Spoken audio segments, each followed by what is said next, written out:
Welcome to The Rite of Passage with Vanessa Riley, the podcast where storytelling meets passion and every page turns into a new adventure.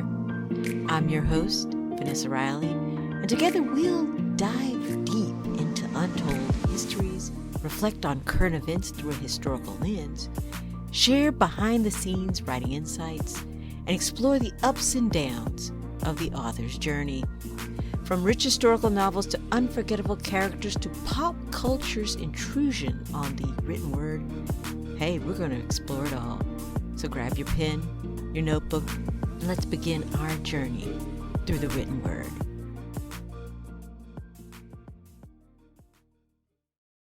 Let's start your rite of passage. Skin qualified, style approved. Her skin was very brown, but from its transparency, her complexion was uncommonly brilliant. Her eyes were all good. Her smile was sweet and attractive, and in her eyes, which were very dark, there was a life, a spirit, an eagerness which could hardly be seen without the light. That's Jane Austen's purply prose describing Marianne Dashwood in Sense and Sensibility. It's a passage I repeat in A Wager at Midnight, where our Austen-loving hero sends these words to the woman he loves. This sentimental adoration of skin is an example of how, even in the olden days, the 1800s, it's used to interpret Marianne's style and good character. And another reason she's considered qualified to be a good wife. Where have we gone so wrong that where the mere mention of skin makes everyone nervous? Why, when used in literature, skin was once a symbol of beauty. In the present, it seems linked to division. Why does its celebration feels shameful or wrong? Even those who claim to see no color are blind to the beauty that skin creates. Did you know that your skin, the dermis, is the largest organ in the body? According to the National Institute of Health, the average adult skin spans 16 to 22 square meters. That's a quarter of an average bedroom. Well, for me, that's half the room on the floor, filled with reference books, the ones I'm pouring through as I write. Skin serves as a shield. From freckles, scars, and pigmentation to wrinkles, it's a storyteller, an archive of our rich history. More than skin deep. Skin is important. It's one of the first things anyone notices when you walk into a room. It's the reason people smile when it's glowing and radiant. It's also the reason I was followed around a store when I was young, black, and in a place where those in power assumed the worst. I wasn't given the benefit of character. I was condemned in a glance. And when people of like minds and shared ancestry congregate and uplift one another, some of those same forces rear their head again. Now they are uncomfortable. It makes me wonder, what is it they fear? It's not 1865. It's not even 1617. Our skin is here to stay, adorned as we please, and present in all public spaces.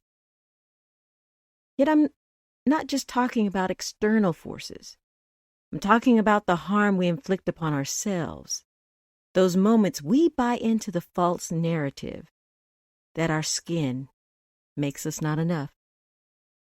Skin as a reflection of trauma.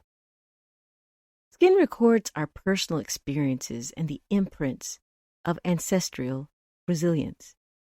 It is more than just a covering. It is deeply connected to our emotions and environment. Studies show that trauma leaves a physical signature, not only in our nervous system, but in our skin. Ever noticed your skin flaring up after extreme stress? Whether it manifests as dryness, scarring, acne, or rosacea. You've experienced this connection firsthand. According to the National Rosacea Society, emotional stress is one of the most common triggers for rosacea. Research in dermatology and psychiatry links post-traumatic stress disorder, PTSD, to various skin conditions, including psoriasis, eczema, and stress-induced inflammation. Scientists have found that those who experience chronic psychological stress have elevated inflammation levels, which can make skin conditions persistent and resistant to treatment. Our bodies hold trauma in tangible ways. People with alexithymia, a condition where emotions are difficult to identify or express, often experience physiological symptoms, including hyperactive nerves, increased heart rate, and reduced oxygen flow to tissue. The skin itself becomes more electrically sensitive, reacting intensely to stress. These biological responses serve as a reminder that our reactions to the world around us don't simply disappear. Trauma and the legacy of our ancestors. Recent genetic research reveals that trauma is not just a singular present experience, but one that echoes across generations. The concept of intergenerational trauma suggests that stressful events like war, famine, oppression, and internment can shape gene expression and affect descendants.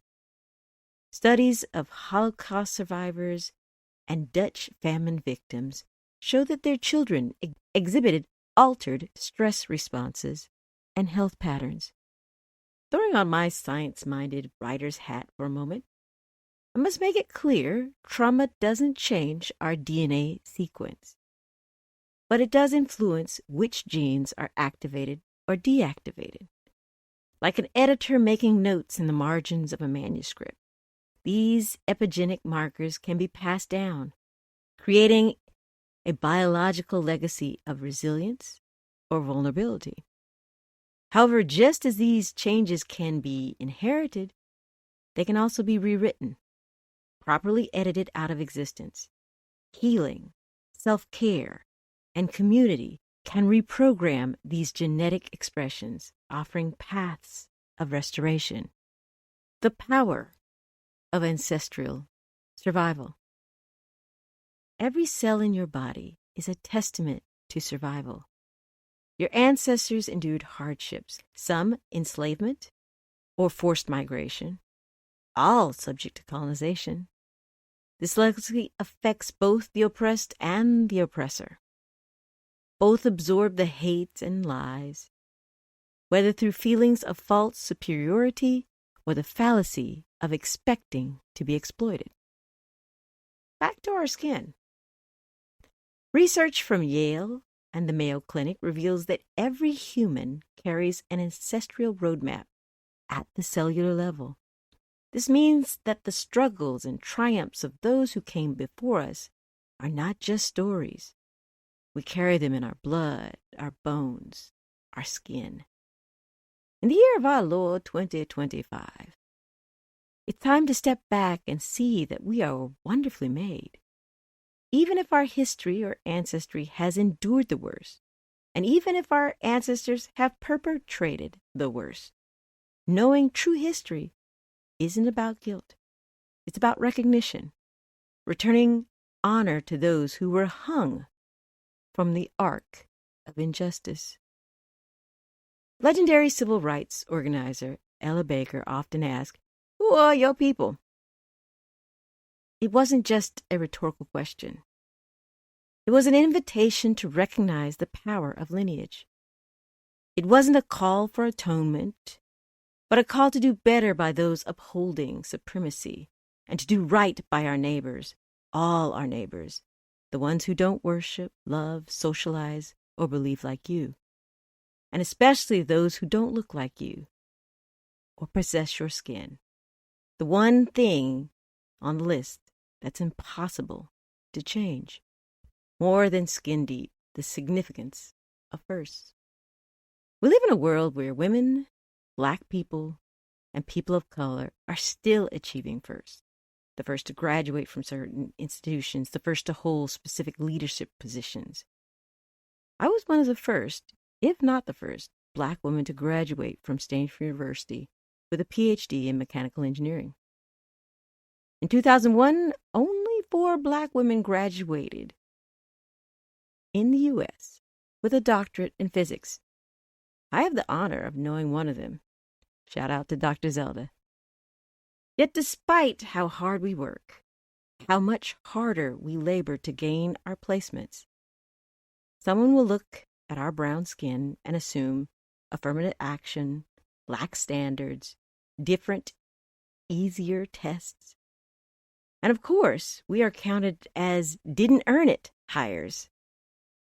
Some believe DEI initiatives are keeping them from breaking into traditional publishing, without considering the possibility that their writing simply isn't good enough.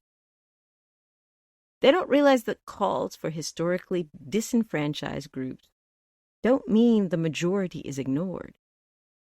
When people realize that there are enough seats at the table, maybe they won't be so insecure. Maybe then they can relax. For Becky or Karen, I can tell you 2 things can be true at the same time. When I started out, I remember being told by an agent, one with, let's say, racist tendencies, that I wasn't good enough, and my only hope of publishing was as a co-author. She was wrong.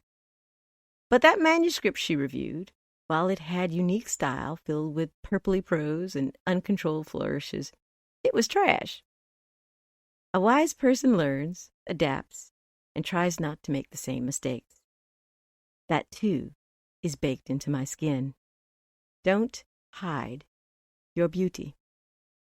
Maya Angelou once said, "The variety of our skin tones can confuse, bemuse, delight. Brown and pink and beige and purple, tan and blue and white. I've sailed upon the 7 seas and stopped in every land. I've seen the wonders of the world, not yet one common man." Our skin tells the story of survival, of fire refining gold, of bronze DNA etched with power and pain. Ignore the noise. Your achievements are not anomalies. They are milestones on a journey paved by generations of sacrifice and resilience. Psalms 139:14 reminds us, "I'm fearfully and wonderfully made. Your works are wonderful. I know that full well." We are the work of his hand. Our skin, our very being, is a living archive of triumph. We are made not merely to survive, but to thrive in our circumstances, our skin. The legacy endowed in each of us qualifies us to dream and build and rest with passion, compassion, and undeniable style. If you wish to dive deeper into the wonders of skin and pride in human nature, I recommend the following. I'm Still Here, Black Dignity in a World Made for Whiteness by Austen Channing Brown. It's a personal and insightful memoir on navigating race and faith. All About Love, New Visions by Bell Hooks, a discussion on love, self-worth, and community in the face of societal pressures.